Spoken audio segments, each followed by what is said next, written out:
A very good morning to everyone. I am Anush Tomar and I welcome you on this online platform. Dear students, we are continuing the chapter Subject and Predicate. In today's class, we will see the various positions of subject, or you can say subject can be a word, subject can be a phrase, और subject can be more than a phrase. तो आज हम लोग discuss करेंगे इस topic पे, और ये सब टॉपिक है इसी हमारा जो सब्जेक्ट एंड प्रेडिकेट है उसी का।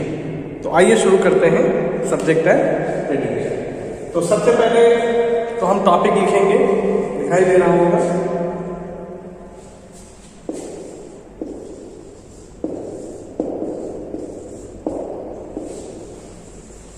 Subject and predicate.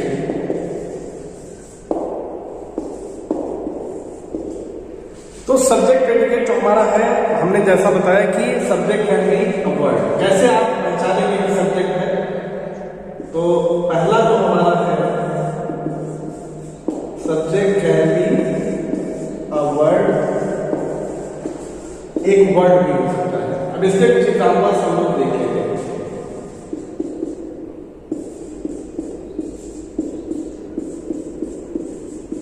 इसके 4 एग्जाम्पल हम लोग देखेंगे कि सब्जेक्ट जो है एक वर्ड भी हो सकता है। तो देखिए, पहले Ram goes to market, Ravi ate, इसको कर लीजिए,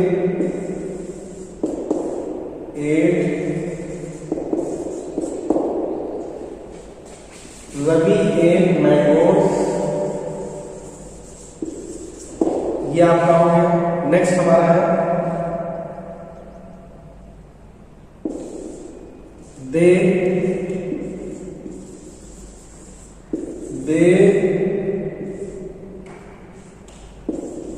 प्लेड क्रिकेट, और नेक्स्ट हमारा है We are in the park। तो देखिए, ये 4 हमारे एग्जांपल्स हो गए, मतलब subject can be a word. तो यहाँ पे देखिए, जितने भी आपके सब्जेक्ट आए हुए हैं वो सारे एक वर्ड हैं। राम, रवि, दे, वी। अब यहाँ पे जो सब्जेक्ट आया है वो आपका है नाउन, रवि भी आपका नाउन है, दे और वी ये दोनों आपके प्रोनाउन है। ठीक है। अब अगर नाउन में भी अगर हम बात करें कि भाई नाउन में क्या है, तो प्रॉपर नाउन। ठीक है, यहाँ पे क्या हो जाएगा, ये प्रॉपर नाउन हो जाएगा। ऊपर 1 2 यानी कि ए बी का प्रॉपर नाउन और सी और डी का प्रोनाउन, और प्रोनाउन में भी क्या हो जाएगा, पर्सनल प्रोनाउन हो जाएगा। ठीक है, ये बात आपको क्लियर होनी चाहिए। तो इस तरह से हम लोगों ने जो हमारा पहला जो एक पार्ट है इसमें कि सब्जेक्ट में कैसे आप पहचानेंगे, क्योंकि सब्जेक्ट एक वर्ड भी हो सकता है, ज्यादा भी हो सकता है, फ्रेज भी हो सकता है। तो ये आपको आसानी से समझ में आ गया। ठीक है, तो इसका स्क्रीनशॉट ले लीजिए या आप लिख लीजिए। ठीक है, नेक्स्ट आइए हम लोग देखते हैं। तो नेक्स्ट जो हमारा है वो है, जो सब्जेक्ट हमारा है वो क्या हो सकता है, वो हो सकता है फ्रेज। अब फ्रेज क्या होता है? फ्रेज होता है कॉम्बिनेशन ऑफ वर्ड्स। ठीक है, तो इसको नोट करिए, फिर इसके बाद हम लोग फ्रेज की बात करते हैं। आइए हम लोग अब देखते हैं दूसरा पार्ट। तो दूसरे पार्ट में देखिए है कि सब्जेक्ट एज अ फ्रेज, एक फ्रेज के रूप में जब हम सब्जेक्ट की बात करते हैं तो फिर क्या होगा, all the students were busy. तो ऑल द स्टूडेंट आपका क्या सब्जेक्ट हो गया, all the players are playing, all the players आपका क्या हो गया, फ्रेज हो गया, जो कि एक सब्जेक्ट के रूप में आया है। That new boy in the class is a phrase and that is also a subject.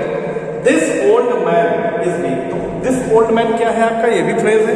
तो इस तरह से ये सेकेंड पार्ट आपका हो गया। पहले तो हम लोगों ने देखा फर्स्ट पार्ट में कि भाई आपका जो सब्जेक्ट है वो एक वर्ड के रूप में आया है।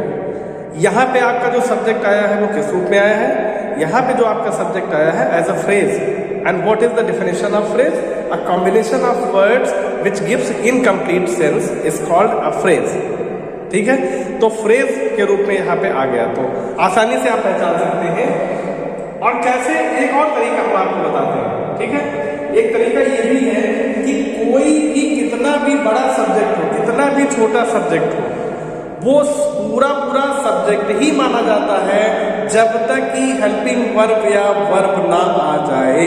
बहुत ही आसान बता रहे हैं आपको ये। This is, you can say पेनिशा।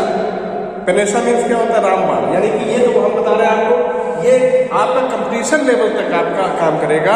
इसमें कुछ आपको पढ़ने की जरूरत नहीं है, कुछ भी समझने की जरूरत नहीं है। You can easily understand the subject कि जहां पे भी, जैसे मान लो ये आपका क्या है, ये आपका verb are playing, is naughty, is be, तो जैसे ही आ गया तो यहां से आप इसको क्रॉस कर दीजिए इधर से, ये आप यहां से कर दीजिए बस। ये इधर वाला जो पार्ट आपका है ये सारा आपका सब्जेक्ट हो गया, और इधर वाला सारा जो पार्ट आपका हो गया वो आपका हो गया रेडिंग के। बहुत ही आसानी से आप समझ सकते हैं। ठीक है, ये आपका हो गया। अब नेक्स्ट हम लोग देखते हैं कि कंजक्शन के साथ साथ किस तरह से इसका यूज किया जा सकता है। भाई कंजक्शन अगर आ गया तो फिर किस तरह से होता है। ठीक है, अब देखिए, आइए हम लोग देखते हैं जो आपका है थर्ड पार्ट। थर्ड पार्ट में क्या है? Subject having two or more nouns, pronouns, phrase.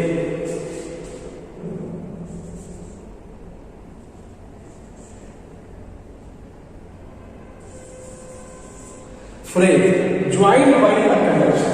तो या इसमें कंजक्शन है, इसमें नाउन भी हो सकता है, प्रोनाउन भी हो सकता है, फ्रेज भी हो सकती है। तो यहाँ पे देखिए ज्यादातर एग्जाम्पल हमने कंजक्शन के ही देखे। तो इसमें देखिए रवि एंड हिज फ्रेंड्स, फिर चॉकलेट एंड पिस्ता कुल्फी, फिर both the players and officials, Ram and Mohan. ठीक है, अब देखिए एंड यहाँ पे क्या है? कंजक्शन के रूप में है, यहाँ पे भी कंजक्शन के रूप में है, यहाँ पे भी एज भी आपका कंजक्शन है। तो इस तरह से आप देख सकते हैं कि सब्जेक्ट हमारा इतना भी बड़ा हो सकता है। तो बहुत ही आसानी से आप सब्जेक्ट को पहचान सकते हैं if you keep 3 rules in your mind. पहला कि subject can be a word, दूसरा जो हमने बताया था कि जो आपका सब्जेक्ट है वो फ्रेज के रूप में आ सकता है, तीसरा हमने बताया कि subject can be come along with conjunction. इसमें आपका प्रोनाउन भी हो सकता है, नाउन भी हो सकता है। और सबसे बड़ी पहचान जो हमने बताई वो पहले ही फिर से एक बार बता रहे हैं कि बहुत ही आसान तरीका है सब्जेक्ट को पहचानने का। जहां तक आपको वर्ब ना मिले वो आपका पूरा सब्जेक्ट हो जाएगा। जैसे ही वर्ब या हेल्पिंग वर्ब आपको मिलेगी, काम खत्म, सब्जेक्ट आपका अलग हो जाएगा। और जो वर्ब के बाद का जो पार्ट है या वर्ब को मिलाकर जो आपका पार्ट बचेगा वो आपका प्रेडिकेट हो जाएगा। तो इस तरह से बहुत ही आसानी से सब्जेक्ट और प्रेडिकेट को हम पहचान सकते हैं अगर हम रूल्स को देखते हैं तो। ठीक है, तो ये आपका सब्जेक्ट एंड प्रेडिकेट जो है ये लगभग फाइनल हो गया। और अगर इसमें कुछ बचता है तो एक वीडियो और हम बना के इसको वाइंड अप कर देंगे। ठीक है, thank you, have a great day.